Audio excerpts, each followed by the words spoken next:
All right, and for the first time in 2018, we are live. So, what's going on, guys? It's Alex, and welcome back to the Road to Dr. Waldy O. So, this actually today is going to be a stream that was actually requested from one of you guys, which was just kind of delving into an actual look at what medical school actually looks like in terms of the schedule.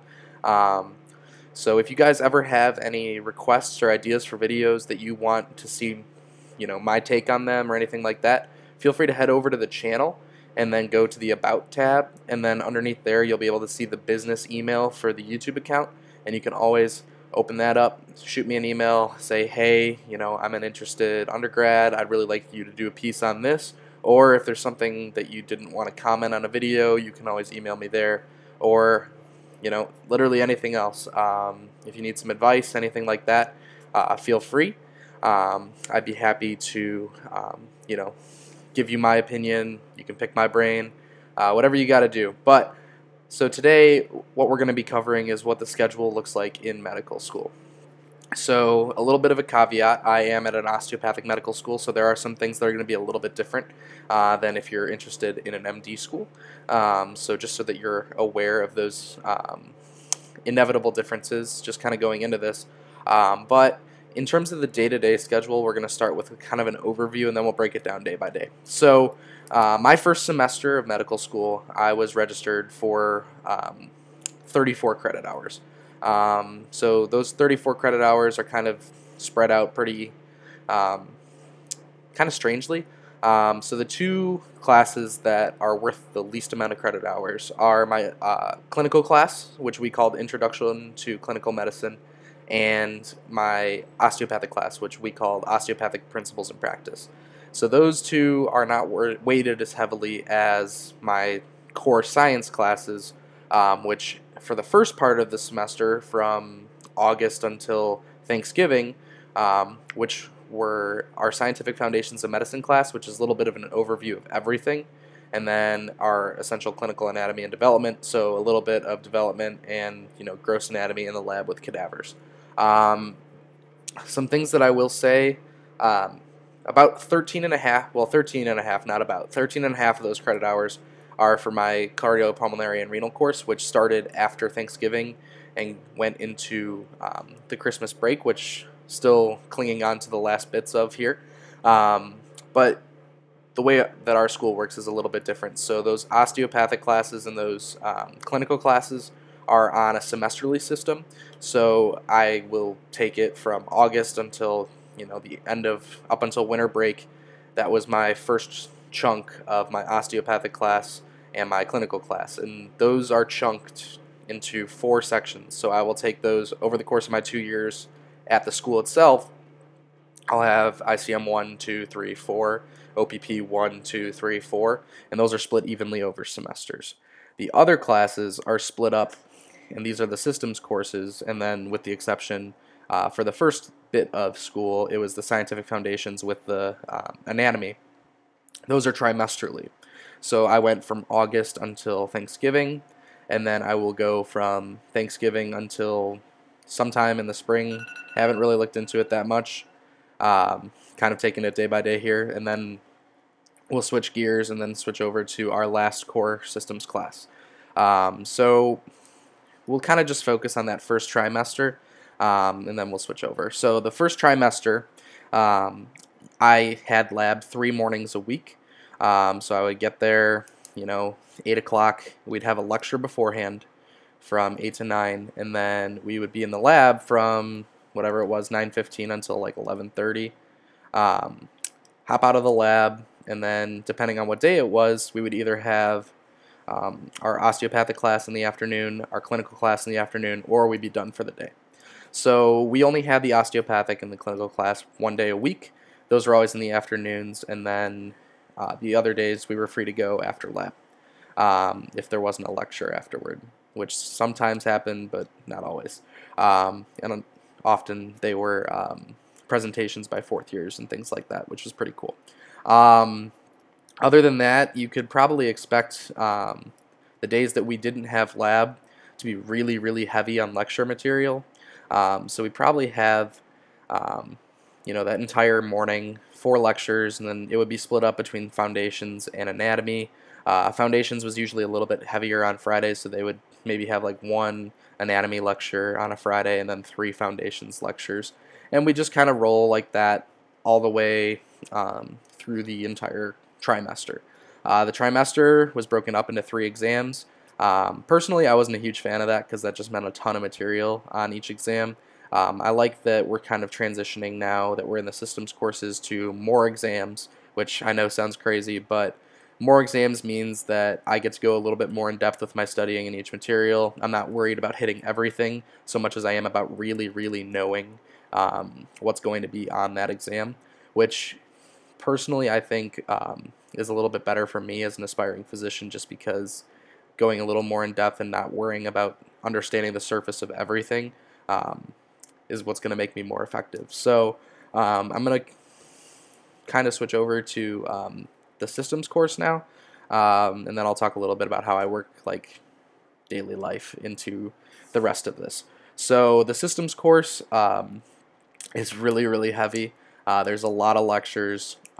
You have to keep up. If you don't keep up, you're going to get buried. And that has definitely taken its toll, especially this past finals week. That was literally the most brutal thing. High school finals week, you think it's bad then. College finals week, you think it's bad then. And then you get to med school finals week and you're just like, honestly, I would kill to go back to high school and do finals over again.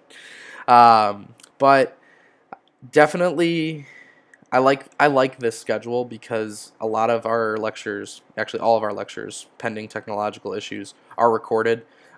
So if I'm really, really beat up from the day before, I can skip the first lecture, watch it on double time later, and then come back to it and make sure I get all the material, which is great.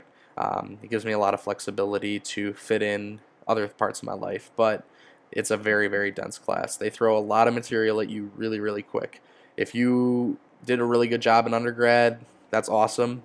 I don't think anything in medical school is more difficult per se than undergrad. You might need to take some more time, but the material is, it's digestible. They just give you a lot more to digest a lot quicker, so you need to keep up, otherwise you're going to choke. And I really think that this is something that's doable if you're willing to put in the time. Now, if you kind of coasted through undergrad, high school, all that, I was kind of in that boat. You can't coast through med school. Med school will kick your butt, chew you up, spit you out, and eat you alive. It's going to be difficult. So you need to make sure you stay on top of this because these tests are going to be a lot harder than anything you've faced before. But that being said, I'm usually at the school on any given day. I'm usually there from 8 a.m. to 12:30.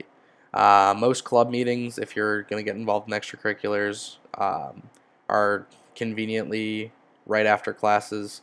That's to make sure that both first and second years can make it, and that they don't have to come back and attend something after they've already driven all the way home and have to commute a second time for the day. So that's pretty nice. Other than that, I do the normal adult things. I do my own laundry in my apartment. I cook food for myself sometimes, whether that's throwing a frozen pizza in the oven or actually making pasta and actually putting effort into a meal, which, believe it or not, actually happens sometimes. But really, except for the days where we have to switch off, that's the other thing with the clinical class and osteopathic class, there's not enough room for everyone to do it at once. So we switch off who goes first, and so one session will start at 1, the next session will start at 3:30, and then we just alternate weeks. So some weeks I'll be out at 3:30, other weeks I'll be at the school until 5. So those late nights kind of suck, but you just have to stick with it. You have to keep grinding and do what you got to do. I mean, it's survival of the fittest. That's probably the best way to describe it. But if you've gotten this far, you're more than capable of surviving. And it's just a matter of putting in the time, putting in the work. I spend most of my weekends at the school studying. I don't have, really the only time that med students can pretend to have a social life is immediately following an exam. while there's no material to study. Unfortunately, a lot of times exams overlap, and it's kind of hard to justify, going out and hitting a bar or something when just because one class is over, you still have other stuff to do for other classes. So you got to find that good balance. It's not going to be the same kind of social life that you had in undergrad, that's for damn sure. But it's fun. I mean, you bond really close with people. Whether it's your anatomy table, um, you know, it's it's a very powerful experience to be interacting with someone who's literally given everything to you to learn, and um, that's definitely a very having that shared experience with people is something that you really kind of you bond with those people. Not only are they some of the first people you meet at medical school, depending on how your school does it. A lot of schools do anatomy at the beginning, some schools wait. Um, but that's a powerful experience, and then your study group becomes your family. I mean, you spend more time, at the school with them than you probably do in your apartment, sleeping and eating and doing all that good stuff. So, um, you just gotta stay on top of it. You have to be a good time manager. Um, I still find time to work out. I still find time, to sit down and, play a video game once a week or something just to let my mind decompress. At the end of the night, while I'm getting ready for bed, I'll turn on the TV and I'll, watch an episode of something stupid like South Park and, let my mind run free. Or, if I'm feeling particularly intellectual that night, I'll turn on the news or something just to stay informed about what's going on in the world. But, there's time to be a person in medical school, and you don't have to be a robot. I mean, if you want to be a dermatologist or any of those like incredibly exclusive specialties, you're probably going to be a robot. But that's okay. I mean, if that's something you want to do, then go after it. But you need to make sure you put the time in because you're going to have to graduate top of your class. So that's a little bit of kind of a taste of what medical school is like. I study a lot. I'm at the school a lot. My interaction with people outside of medical school is probably not as much as I would like it to be. I really would like to do a better job this year of keeping in touch with friends outside of school, family, people that are important to you. But, that's something that I personally have to work on. It's definitely doable. People do a good job with that. Um, Sorry, I don't usually wear this headset unless I'm like streaming on Twitch or something, but um, the washing machine was going today and I didn't want to get washed out, pun intended, by the noise. So um, just gonna kind of roll with it. And I know it's probably not the most fashionable thing in the world, but we're still here.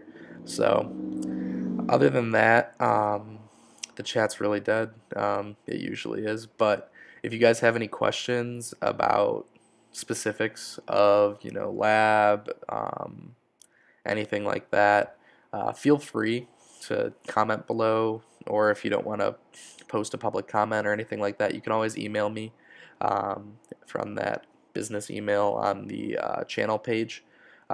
It's pretty easy to get to.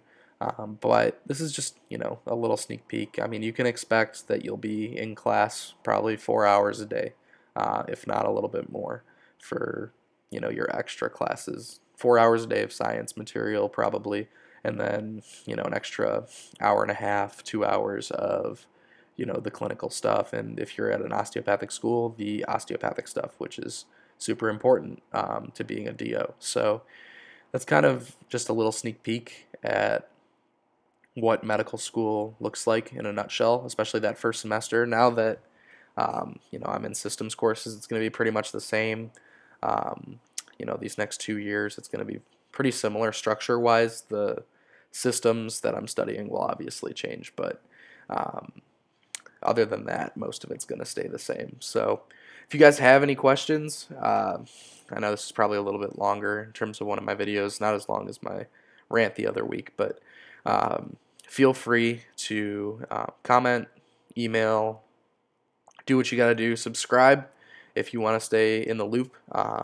You know, I have been replying to emails and replying to comments and trying to help people best I can. So I really would like to have a bit of a community here. I think some people have started to take advantage of that and email me and ask for my advice and, you know, pick my brain and things like that, which is pretty cool. You have officially validated my stupid little side project here, so thank you very much. But, you know, feel free to sub, guys. I'm going to try to do whatever it is you guys need to help you out and get you through the whole process of being pre-med, or figure out if pre-med's for you, whatever it is.